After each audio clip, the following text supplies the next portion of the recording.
राधे राधे।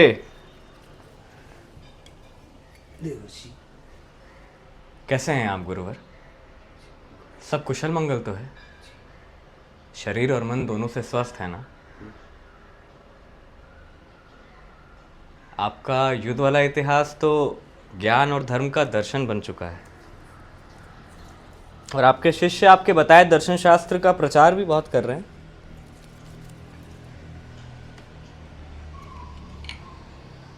कहीं इसीलिए तो आप इतने प्रसन्न नहीं हैं? जो इस पूरे जगत के अंतर मन की दशा जानता है वो ये प्रश्न कर रहा है। जगत के अंतर मन की दशा तो जानता हूँ गुरुवर, पर इतने बड़े महर्षि के मुख पर असंतुष्टि का भाव क्यों? आज जब मैं समाधि में लीन बैठा था, आने वाले कल ने मुझे अपना आभास करते हुए दर्शन दिए। मनुष्य का पतन तो होना ही है। मुझे लगा था कि मैं वहां वेदों में दिए ज्ञान को स्वयं साक्षात किया है, परंतु अब भी अपूर्ण हूं देवर्षि। मुझसे क्या छूट गया है? आपके मन में उत्पन्न द्वंद्व को दूर करने के लिए मैं आपको अपने पूर्व जन्म की बात बताता हूँ। पूर्व जन्म? परंतु आप तो स्वयं भक्ति के स्वरूप हैं। ये किस युग की बात है? युग नहीं मुनिवर, कई युग बीत गए, कई मनवंतर बीत गए। इस बात को हुए एक पूरा कल्प बीत चुका है।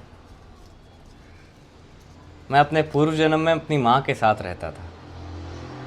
एक साधारण रूप में रहते हुए भी नारायण की भक्ति में लीन होने के प्रभाव से मैं उनके रहस्यों को जान पाया। कई युग तक मैं निद्रा में था। एक सहस्त्र चतुर्युग बीत जाने पर जब परमपिता ब्रह्मा फिर जागे और कल्प के अंत में सृष्टि के रचना की इच्छा की, तब मरीचि और अन्य ऋषियों समेत मेरा पूर्व जन्म हुआ। मैं सारे अवागमों से मुक्त हूँ।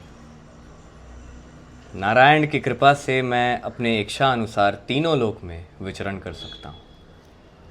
मुझ पर हरि की कृपा हुई और आज मैं यहाँ हूँ।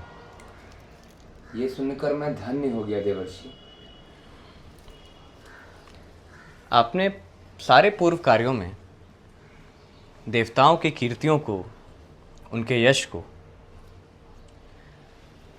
केवल ज्ञान और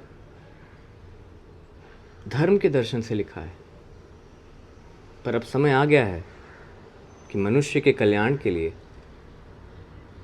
आप नारायण की लीला का भी गुणगान करें। लिखिए महर्षि कि क्यों श्री नारायण हम जैसे गुणों से रहित होकर भी मानव शरीर को धारण करते हैं।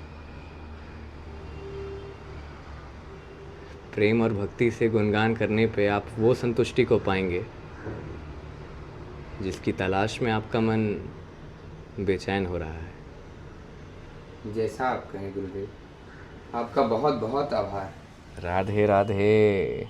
राधे राधे। राधे राधे।